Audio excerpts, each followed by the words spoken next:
तर जानुदेवांचा हा पुत्र, त्याचं नाव होतं पुंडलिक. जानुदेवांचा पुत्र पुंडलिक सुरुवातीला आई वडिलांचा अपमान करत असे.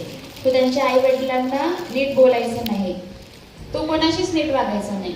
तर आता ह्या पुंडलिकाच्या घरचा सीन आहे की तो त्याच्या घरात आता नक्की काय चाललंय, तर ते आपण बघूया.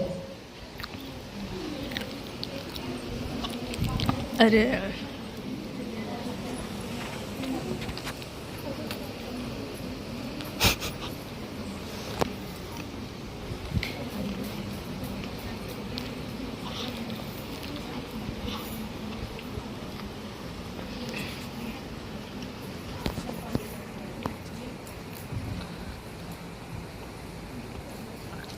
काय आहे या जीवनात नुसतं काम काम काम.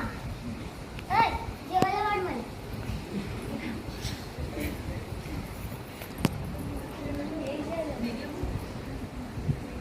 तर काय भाज्यात पाण्याची पाण्यात भाजी.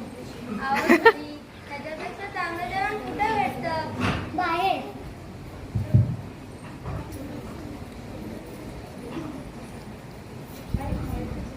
ह्याच्यापेक्षा चांगलं जेवण बाहेर भेटतं. पण मी कधी मला नेलंय का बाहेर जेवायला?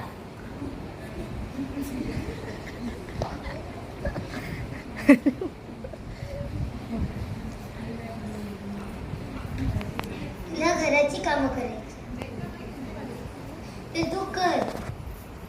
मला बाहेरची कामं असतात, त्याच्यासाठी मी बाहेर जातो. मला माहितीये तुमच्या बाहेरचे कामं कसे असतात.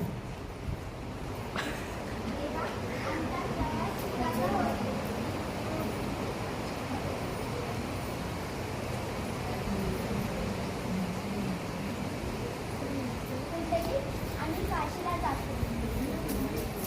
पुंडलिक, आम्ही काशीला जातो, तू पण चल आमच्या सोबत. तुम्हाला काही काम धंदा नाही आहेत?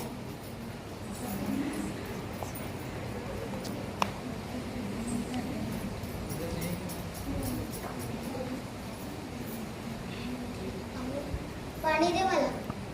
ह्या धनी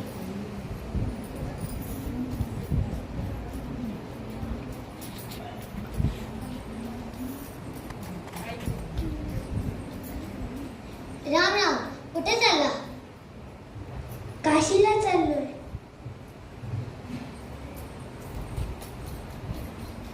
या काशीला काय आहे? सगळे नुसते काशीला जाते. चल ग, आपण पण जाऊ काशीला. चला धनी.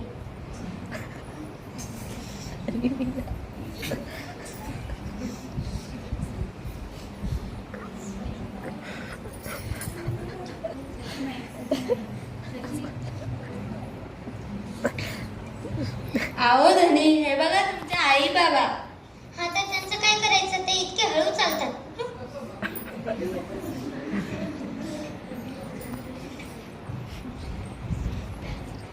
हे बघ, हे कुटकुट मुनींचा आश्रम आहे. अहो धनी, हे कुटकुट नाही, कुकुट मुनींचा आश्रम.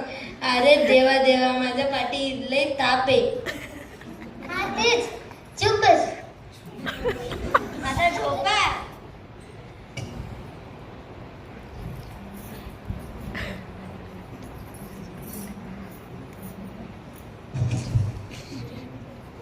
अशा प्रकारे पुंडलिक त्याच्या आई वडिलांना सोडून कुकुट मुनींच्या आश्रमात विश्रांतीसाठी थांबतो. तो त्याच्या आई वडिलांची बिलकुल पर्वा नाही करत की ते म्हातारे आहेत, त्यांना घेऊन जायचंय आपल्याला. तो त्याच्या बायकोसोबत पुढे निघून जातो. आता कुकुट मुनींच्या आश्रमामध्ये सकाळच्या वेळी जेव्हा सगळे झोपलेले आहेत, तेव्हा अचानकपणे पुंडलिक उठतो आणि त्याला काय दिसतं ते आता आपण बघूया.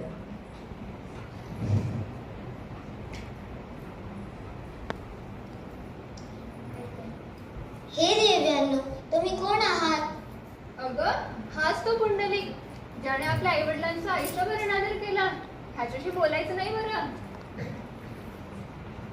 काय मी इतका पापी आहे?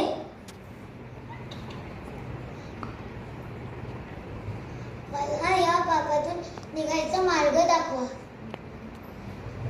पुंडलिक, आम्ही सुद्धा या जगातील लोकांची पापं आमच्या शरीरात धुवून घेतो आणि ते पाप आम्ही दूषित झाल्यावर इथे कुक्कुट मुनींच्या आश्रमात येऊन स्वच्छ करतो, ज्याने आमची पापही स्वच्छ होतात. त्यांचं आश्रम स्वच्छ केल्याने रोज झाडू मारून. तर तुला आपल्या आईवडिलांची सेवा करून ह्या पापातून मुक्त व्हायचं असेल तर तू होऊ शकतोस. यासाठी तुला तुझ्या आईवडिलांची नितांत सेवा करावी लागेल. मी प्रण घेतो की आजपासून मी माझ्या आई वडिलांची रोज सेवा करेन. आणि अशा प्रकारे पुंडलिक त्याच्या आईवडिलांची सेवा करायला लागतो. तो त्याच्या तर अशा प्रकारे जेव्हा गंगा, यमुना, सरस्वती अशा 3 नद्यांनी पुंडलिकला सांगितलं की आम्ही जशा प्रकारे आमचे पाप इथे येऊन स्वच्छ करतोय, तसं तू पण कुकुट मुनींसारखं सेवा करून तुझे पाप स्वच्छ करू शकतो. तर कुकुट मुनी काय सेवा करायचे, ते पण त्यांच्या आईवडिलांची एवढी सेवा करायचे की त्यांच्या आजूबाजूला जो व्यक्ती यायचा तो त्यांच्या दर्शन मात्रानेच पवित्र होऊन जायचा. तर त्या 3 नद्या त्याला तेच सजेस्ट करतात की तू पण आईवडिलांची सेवा कर आणि तू सुद्धा या पापातून मुक्त होऊन जाशील. तर आता तो सेवा करतोय. तो प्रेमाने त्याच्या आईवडिलांना परत घरी घेऊन येतो आणि मग त्यांची एवढी दिवस रात्र सतत सेवा करत राहतो. आणि ही गोष्ट भगवंतांना पण कळतं की असा कोणतरी व्यक्ती जो त्याच्या आईवडिलांची सेवा करतोय. मग आता भगवंत स्वतः त्याला भेटायला येतात. तेव्हा काय होतं ते आता बघू.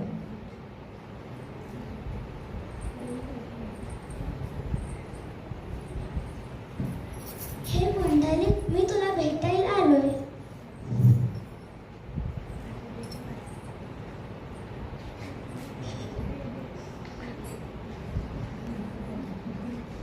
मी माझ्या आईबाबांची सेवा करत आहे. तुम्ही थोड्या वेळ या विटेवर उभी राहा. मी माझं कार्य संपवून येतो.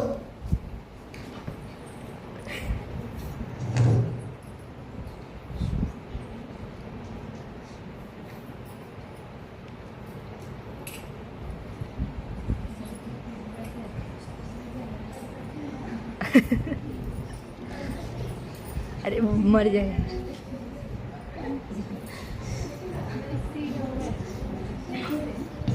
सो गए.